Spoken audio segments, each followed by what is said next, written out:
찬송가 200장입니다. 찬송가 200장으로 함께 찬양 드리겠습니다.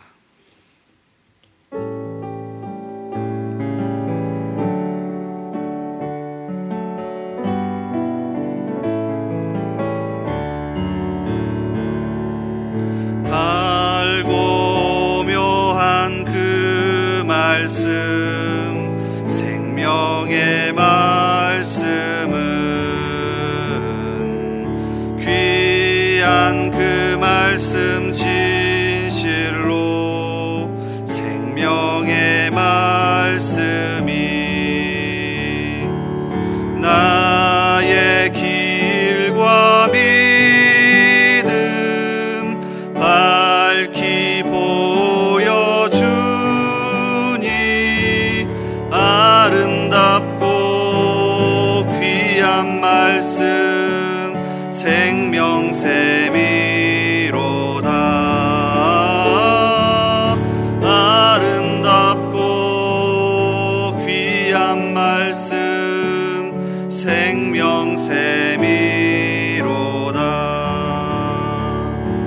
귀한 주님의 말씀은 내 노래 되도다. 사람을 살리는 생명의 말씀을 값도 없이 받아 생명 길을 가니 아름답고 귀한 말씀 생명샘이로다.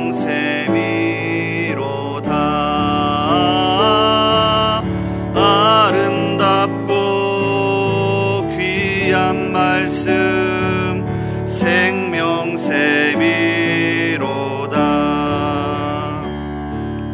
널리 울리어 퍼지는 생명의 말씀은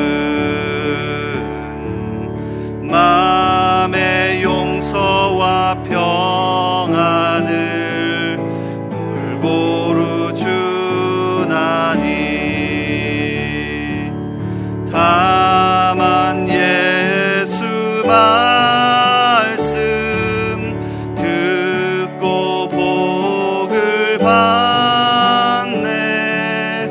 아름답고 귀한 말씀 생명샘이로다.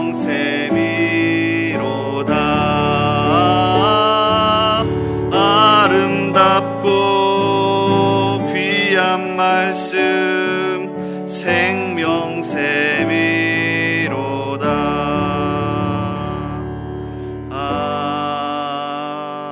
아멘. 아멘. 우리 기도하겠습니다. 하나님 감사합니다. 오늘도 우리에게 생명 주시고 호흡 주셔서 이 새벽에 깨워주시니 감사합니다. 특별히 새벽부터 간절히 사모하는 마음으로 나와왔으니 이 시간 말씀 들을 때에 하나님의 음성을 듣게 하시며 이 시간 기도할 때에 하늘의 문이 열리게 하옵소서. 그래서 이 새벽부터 은혜 충만한 가운데 오늘 맡겨주신 하루를 믿음으로 승리하게 하옵소서. 주님, 우리 대한민국을 불쌍히 여겨주시기를 원합니다. 참 어려운 가운데 있지만 이 어려움을 이겨낼 수 있는 지혜를 주시고 용기를 주셔서 이 어려움을 극복하게 하시며 이런 어려울 때일수록 서로 하나가 되게 하옵소서. 주님, 우리 교회를 불쌍히 여겨 주옵소서. 매일 진행되는 오늘의 기도 또 333 특별 기도를 통해 매일같이 하나님의 살아계심을 경험하게 하옵소서. 사명감이 불타오르게 하시며 또한 모든 예배와 강단의 말씀을 통해 우리 성도들이 회복되게 하옵소서. 오늘도 우리 성도들의 삶을 붙잡아 주시고 직장과 가정과 학교와 삶의 모든 터전이 살아나게 하옵소서. 또한 대전중앙의 이름으로 살아가는 모든 성도들을 안전하게 지켜 주옵소서. 우리의 기도를 들으시고 오늘도 함께 하시는 예수님의 이름으로 기도하옵나이다. 아멘. 오늘 하나님께서 우리에게 주시는 말씀은 구약성경 예레미야 23장입니다. 예레미야 23장 33절에서 40절까지의 말씀입니다. 예레미야 23장 33절에서 40절까지의 말씀입니다. 우리 한 절씩 교독하겠습니다. 이 백성이나 선지자나 제사장이 내게 물어 이르기를 여호와의 엄중한 말씀이 무엇인가 묻거든 너는 그들에게 대답하기를 엄중한 말씀이 무엇이냐 묻느냐 여호와의 말씀에 내가 너희를 버리리라 하셨고 또 여호와의 엄중한 말씀이라 하는 선지자에게나 제사장에게나 백성에게는 내가 그 사람과 그 집안을 벌하리라 하셨다 하고 너희는 서로 이웃과 형제에게 묻기를 여호와께서 무엇이라 응답하셨으며 여호와께서 무엇이라 말씀하셨느냐 하고 다시는 여호와의 엄중한 말씀이라 말하지 말라. 각 사람의 말이 자기에게 중벌이 되리니 이는 너희가 살아계신 하나님 만군의 여호와 우리 하나님의 말씀을 망령되이 사용함이니라 하고 너는 또 선지자에게 말하기를 여호와께서 내게 무엇이라 대답하셨으며 여호와께서 무엇이라 말씀하셨느냐 너희는 여호와의 엄중한 말씀이라 말하도다. 그러므로 여호와께서 이와 같이 말씀하시되 내가 너희에게 사람을 보내어 이 말씀은 여호와의 엄중한 말씀이니 너희는 말하지 말라 하였으나 너희가 여호와의 엄중한 말씀이라 하였은즉 내가 너희를 온전히 잊어버리며 내가 너희와 너희 조상들에게 준 이 성읍을 내 앞에서 내버려 너희는 영원한 치욕과 잊지 못할 영구한 수치를 당하게 하리라 하셨느니라. 아멘. 오늘도 이 새벽에 나오신 여러분을 진심으로 환영합니다. 이 시간 강력한 하나님의 말씀의 은혜 또 여러분 기도의 응답의 역사가 있기를 주님의 이름으로 축복합니다. 이 시간 같이 읽은 23장의 말씀을 통해서 여호와의 엄중한 말씀이란 제목으로 같이 말씀 나누겠습니다. 예레미야 23장은 앞에서 계속 살펴본 것처럼 말씀을 전하는 사역자와 1차적으로 관련이 있습니다. 자, 11절을 한번 보실까요? 이렇게 시작합니다. 여호와의 말씀이니라 선지자와 제사장이 다 사악한지라 내가 내 집에서도 그들의 악을 발견하였노라. 1차적으로 말씀을 전하고 가르치는 제사장 그리고 선지자에게 향한 말씀이었습니다.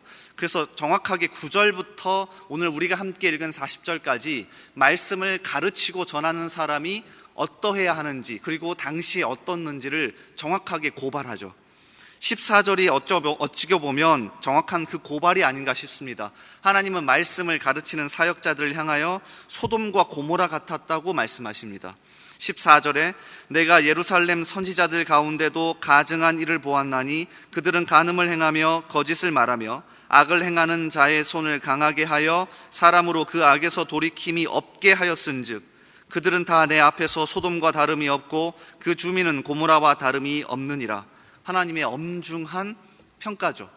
그리고 오늘 우리가 함께 읽은 33절부터 40절까지는 이 모든 것을 종합적으로 보여주는 한 가지 단어가 등장합니다. 바로 그게 7번이나 반복해서 오늘 말씀에 등장했던 여호와의 엄중한 말씀입니다.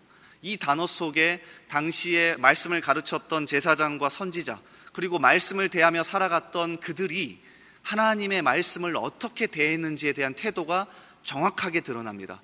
자, 크게 두 가지의 태도가 이 단어 속에 드러나는데요. 함께 살펴보고 또 우리는 현재를 살아가면서 하나님의 말씀을 어떻게 대하는지 또 점검하고 돌아보고 기도하는 시간이 되길 바랍니다. 자, 첫 번째, 이 단어 속에 담겨져 있는 첫 번째의 태도는 하나님의 말씀을 무거운 짐으로 대하는 태도입니다. 이 단어가 참 재미있는데요. 원래 이 단어는 다른 선지서에서는 조금 어렵지만 신탁을 뜻하는 단어입니다. 무슨 말이냐면 하나님의 백성들이 하나님께 무엇인가 질문을 합니다. 하나님, 제가 살아가는데 이런 어려움이 있습니다. 또는 어떤 나라가 쳐들어와서 전쟁을 해야 하는데 하나님 어떻게 해야 합니까? 이렇게 묻게 되면 하나님이 답변하시는 것을 신탁이라고 합니다. 그래서 이 단어를 뜻하는 단어가 원래 여호와의 엄중한 말씀입니다. 그래서 하나님께 묻고 하나님께 답변하는 이 단어를 뜻합니다. 그런데 예레미야에서는 조금 다르게 사용됩니다. 원래 이 단어의 1차적인 뜻은 무거운 짐이란 뜻이에요. 그래서 말놀이를 하고 있는 겁니다. 원래 다른 선지서에서는 하나님께 묻고 하나님이 답변하는 장면이 이 말씀인데 예레미야 선지자는 아주 독특하게 무거운 짐으로 사용합니다. 자, 그리고 이 뉘앙스를 정확하게 번역하고 있는 성경이 새번역 성경입니다. 여러분이 선지서를 읽으실 때 새번역 성경을 좀 활용하시면 훨씬 더 잘 다가오실 겁니다. 자, 새번역 성경이 오늘 말씀의 33절을 정확하게 이렇게 번역합니다. 이 백성 가운데 한 사람이나 예언자나 제사장이 너에게 와서 부담이 되는 주님의 말씀이 있느냐고 묻거든 너는 그들에게 대답하여라. 부담이 되는 주님의 말씀이라고 하였느냐? 나 주가 말한다. 너희가 바로 나에게 부담이 된다. 그래서 내가 이제 너희를 버리겠다고 말하였다고 하여라. 아주 독특한 표현이죠.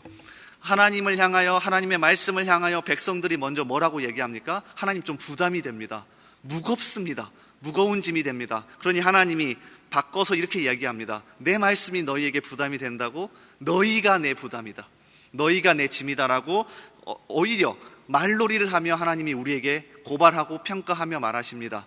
그러니까 그들 당시의 사람들이 제사장이나 선지자나 또 하나님의 말씀을 대면하는 백성들이 1차적으로 하나님이 말씀하시는 걸 율법을 무거운 짐으로 생각한 겁니다. 실제 이러한 태도는 신약 성경에 가더라도 그대로 나와 있습니다. 누가복음 11장 46절에 보면 예수님이 정확하게 그들을 향하여 이렇게 이야기하시죠. 이르시되 화 있을진저 또 너희 율법 교사여 지기 어려운 짐을 사람에게 지우고 너희는 한 손가락도 이 짐에 대지 않는도다. 신약 시대에 가보면 말씀을 가르치는 사람은 백성들에게 무거운 짐이 되게 말씀을 가르쳤고 자기들은 짐을 지지도 않았죠. 계속해서 이러한 태도가 반복됩니다. 마태복음 11장 28절 여러분이 위로의 말씀으로 잘 알고 있죠. 수고하고 무거운 짐진 자들아 다 내게로 오라 내가 너희를 쉬게 하리라. 그런데 이어지는 29절과 30절을 보면 예수님이 특별히 말씀을 무거운 짐으로 대하는 그들의 태도를 염두에 두고 말씀하신 겁니다. 나는 마음이 온유하고 겸손하니 나의 멍에를 메고 배우라. 그리하면 너희 마음이 쉼을 얻으리니 이는 내 멍에는 쉽고 내 짐은 가벼움이라 하시니라. 멍에와 짐이란 단어를 통해서 당시의 말씀을 무거운 짐으로 생각하는 그들의 태도를 바꾸시고자 하는 주님의 마음이 숨어져 있습니다. 우리는 어떻습니까? 수도 없이 많은 말씀을 대면하고 듣는데 여러분의 첫 번째 말씀을 대하는 태도는 어떻습니까? 좀 무거우십니까? 아니면 좀 버거우십니까? 그렇지 않습니다. 유진 피터슨 목사는 자신이 직접 번역한 메시지 성경에서 방금 제가 읽어드리던 말씀을 이렇게 번역합니다. 한번 들어보세요. 나와 함께 길을 나서면 너희 삶은 회복될 것이다. 내가 너희에게 제대로 쉬는 법을 가르쳐 주겠다. 나와 함께 걷고 나와 함께 일하여라. 자, 이걸 의역하면 직역해보면 말씀을 가까이 하라는 뜻입니다. 내가 어떻게 하는지 잘 보아라. 자연스러운 은혜의 리듬을 배워라. 나는 너희에게 무겁거나 맞지 않는 짐을 지우지 않는다. 나와 함께 있으면 자유롭고 가볍게 사는 법을 배울 것이다. 이 태도를 오늘 새벽에 기도하며 다시금 회복하길 바랍니다. 하나님의 말씀과 함께 자연스러운 리듬을 회복하시고요, 은혜를 회복하시고 하나님 말씀을 대면하고 주셔서 기록된 성경을 주셔서 감사합니다라고 하는 이 기쁨을 회복할 수 있기를 소원합니다. 자, 그런가 하면 두 번째, 여호와의 엄중한 말씀이라는 이 단어에 담겨있는 그들이 말씀을 대하는 두 번째 태도는 사실 첫 번째보다 더 무섭습니다. 두 번째 태도는 하나님의 말씀을 내 입맛대로 이용하는 태도입니다. 어쩌면 우리와 더 가까운 모습일 수 있습니다. 36절에 정확하게 하나님이 이렇게 이야기하십니다. 다시는 여호와의 엄중한 말씀이라 말하지 말라. 각 사람의 말이 자기에게 중벌이 되리니 이는 너희가 살아계신 하나님 만군의 여호와 우리 하나님의 말씀을 어떻게 해요? 망령되이 사용함이니라 하고, 여기서 망령되이 사용한다는 뜻이 하나님의 말씀을 내 마음대로 이용한다는 뜻입니다. 어쩌면 우리에게 훨씬 더 깊숙이 들어와 있는 태도입니다. 어느 정도 말씀을 많이 압니다. 기록된 성경을 가지고 있기 때문에 어디에 어떤 말씀이 있는지도 알고 평소 수없이 많은 말씀을 들어왔기 때문에 내 입맛대로 내 환경과 내 상황에 맞게끔 말씀을 이용하는 태도 얼마나 우리에게 많이 있는지 모릅니다. 물론 앞에 서 있는 말씀을 가르치는 저에게도 가장 가까이 있는 태도일지도 모르죠. 우리는 어떻습니까? 한번 돌아보셔야 합니다. 오늘 말씀 앞부분에 보면 하나님께서도 계속해서 당시의 선지자와 또 제사장에게 이렇게 이야기하세요. 16절을 한번 보실래요? 그들은 너희에게 헛된 것을 가르치나니 그들이 말한 묵시는 자기 마음으로 말미암은 것이요 여호와의 입에서 나온 것이 아니니라. 30절도 마찬가지, 심지어 도둑질했다고까지 표현하십니다. 여호와의 말씀이라. 그러므로 보라, 서로 내 말을 도둑질하는 선지자들을 내가 치리라. 아니, 무섭지 않습니까? 말씀을 더 가깝게 하고 많이 아는 사람일수록 이러한 태도에 쉽게 빠질 수 있다는 겁니다. 어떤 상황이 닥치면 우리는 말씀을 들먹이며 나를 정당화하기도 합니다. 어떤 상황이 닥치면 말씀을 들먹이며 다른 사람에게 훈수짓을 하기도 합니다. 그런데 실제적으로 내 삶에 그것을 적용하거나 하나님을 대면하는 일은 잘 하지 않죠. 그러니까 이 새벽에 다시금 이 태도를 돌아보시길 바랍니다. 나는 어떠한지, 나는 말씀을 많이 안다는 이 하나 가지고 다른 사람에게 정죄하거나 또는 대면하거나 다른 사람에게 손가락질하거나 내 상황을 모면하기 위해서 말씀을 이용하진 않는지 한번 돌아볼 수 있기를 소원합니다. 설교의 마지막을 광고 문구 하나로 마칠까 합니다. 오늘 설교를 준비하면서 계속해서 머릿속에 떠올랐던 광고 문구가 하나 있습니다. 카메라 좋아하십니까? 카메라를 좋아하시는 분들은 마지막에 꼭 DSLR이라고 하는 아주 큰 카메라, 또 렌즈가 큰 카메라에 관심을 가질 수밖에 없습니다. 묵직하고 무겁지만 그만큼 기초가 단단하고 사진이 잘 찍힙니다.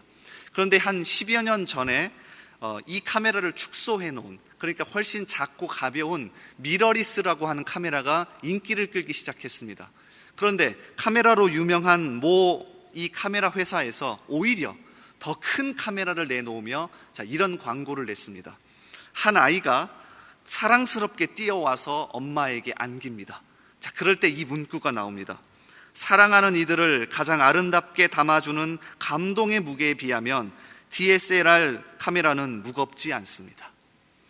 이 문구가 계속해서 떠올랐습니다. 그러면서 하나님의 말씀이 생각났죠. 하나님의 말씀은 결코 우리에게 무거운 짐이 아닙니다. 하나님의 사랑과 임재를 생동감 있게 경험하게 해주는 기록된, 또 선포되어진 우리에게 주어진 말씀입니다. 마치 아이가 뛰어와 엄마에게 안길 때 하나도 무겁지 않은 것과 같습니다. 그러므로 우리는 말씀을 가깝게 하고 사랑스러워하며 절대 내 마음대로 이용하지 않습니다. 다시금 이 태도를 회복하고 또 하나님의 말씀을 묵상하고 가까이 하는 기쁨을 회복할 수 있는 우리가 되기를 주님의 이름으로 소원합니다. 우리 같이 기도하겠습니다. 말씀을 붙잡고 먼저 기도합니다. 하나님, 우리가 평소 말씀을 무겁게 생각하고 무거운 짐으로만 생각하고 율법이라고 생각해서 이것을 지키지 않으면 나에게 화가 되고 이것을 지키면 나에게 복이 되는 정도로만 생각했습니까? 말씀은 하나님의 호흡 그 자체이며 말씀은 하나님의 그 자체입니다. 오늘도 이 기록된 성경을 통하여 또 선포되어진 말씀을 통하여 하나님을 대면할 때에 큰 기쁨 주십시오. 무거운 것이 아니라 자연스러운 리듬, 자연스러운 은혜를 회복하게 하시고 또 내 마음대로 이용하는 것이 아니라 이 말씀을 나에게 적용하며 내 삶 가운데 적용하며 또 주님을 닮아가는 내 인격이 더 커져갈 수 있도록 주님 함께하여 달라고 이 시간 말씀을 붙잡고 함께 기도하겠습니다. 또 우리나라와 우리 교회를 위해서 이 시간 기도해 주십시오. 어렵다고들 하지만 오히려 넉넉히 이겨낼 수 있는 힘을 달라고, 또 우리 모든 성도들이 매일같이 선포되어지는 말씀과 기도를 통해 회복될 수 있게 달라고 우리나라와 우리 교회와 또 오늘 말씀을 붙잡고 이 시간 함께 기도하겠습니다. 우리 주여 한번 외치고 기도합니다. 주여. 아버지 하나님, 이 시간 함께 말씀으로 주님 앞에 다가가게 하시니 감사합니다. 우리에게 기록된 성경을 주시고 또 매일같이 선포되어지는 말씀을 주시니 감사합니다. 또한 개인이 말씀을 묵상할 수도 있고 어디를 가든지 주님 우리에게 주신 성경을 통하여 주님 앞에 나아갈 수 있게 하신 것 감사합니다. 그런데 어느 순간 우리에게 이것이 기쁨이 되는 것이 아니라 어느 순간 이것이 우리를 살리는 것이 되는 게 아니라 다른 사람을 정죄하고 죽이는 데 사용하지 않습니까? 어느 순간 우리의 위기를 모면하는 도구로 사용하지 않습니까? 어느 순간 말씀을 잘한다고 의시되며 다른 사람을 정죄하는 데 사용하진 않습니까? 어느 순간 우리에게 부담이 되지 않습니까? 어느 순간 우리에게 이렇게 살지 않으면 나는 죽을 수밖에 없고 나는 정말 벌을 받을 수밖에 없다는 그러한 벌과 상의 도구로만 사용하지 않습니까? 주여, 우리를 불쌍히 여겨 주시옵소서. 하나님, 기록된 성경, 우리에게 선포되어지는 말씀은 하나님을 대면하는 그 자체입니다. 하나님의 호흡입니다. 살아계신 하나님 그 자체입니다. 오늘도 말씀을 통하여 하나님을 만나게 하시고 하나님을 대면하게 하시고, 그래 하나님을 더 닮아가게 하시며 하나님 안에서 참 기쁨을 누리는 우리 성도들 되게 하여 주시옵소서. 주여, 특별히 우리 교회와 우리나라를 위해 붙잡고 기도합니다. 우리나라 살려주시옵소서. 우리나라를 살려주시옵소서. 코로나가 참 오래 갑니다. 주님, 그러나 이 오래 가는 것 때문에 여기에 빠져 살지 않게 하시고 오히려 넉넉히 이겨낼 수 있는 힘을 주시옵소서. 용기를 주시고 더 하나 될 수 있는 마음을 주셔서 주님께서 주신 이 위기를 오히려 기회로 이겨내는 우리 모두가 되게 하여 주시옵소서. 특별히 우리 교회 가운데도 함께 해주셔서 우리 성도들이 매일같이 더 끈히 이겨내게 하시며 말씀과 기도로 주님 앞에 더 다가가게 하시며 주님, 매일같이 깨어 무릎으로 주님 앞에 나아가서 이 위기를 이겨낼 수 있도록, 주님 앞에 나아갈 수 있도록 주여 도와주시옵소서. 함께하여 주시옵소서. 우리 계속해서 기도합니다. 매주 화요일은 특별히 교회의 모든 양육 및 훈련 사역을 위해 기도하는 날입니다. 이 시간 기도하실 때 우리 교회가 주님께서 맡겨주신 영혼들을 잘 양육하고 세우는 교회가 되도록, 양육과 훈련을 이끄시는 모든 사역자들 성령으로 충만케 하시도록, 모든 성도들이 예수 그리스도의 장성한 분량까지 계속하여 성장해 갈 수 있도록, 그리고 계속해서 담임 목사님을 위해 기도해 주시고 함께 동역하시는 장로님들과 교육자들이 사랑으로 하나 되어 온 교회가 성령으로 충만한 가운데 부흥의 역사를 이루게 해달라고, 교회의 양육과 훈련 사역을 위해 합심으로 기도하신 후에 자유롭게 기도하시면 되겠습니다. 이 시간 기도하실 때 먼저 저를 따라해 주시기 바랍니다. 주여, 생기를 부어 주옵소서. 주여, 생기를 부어 주여, 생기를 부어 주옵소서. 주여, 생기를 부어 주옵소서. 우리 주여 한번 외치고 계속해서 기도합니다. 주여. 아버지 하나님, 이 시간 우리에게 생기를 부어 주시옵소서. 교회의 모든 양육과 훈련 사역을 붙잡아 주시길 원합니다. 우리에게 영혼들 맡겨 주셨으니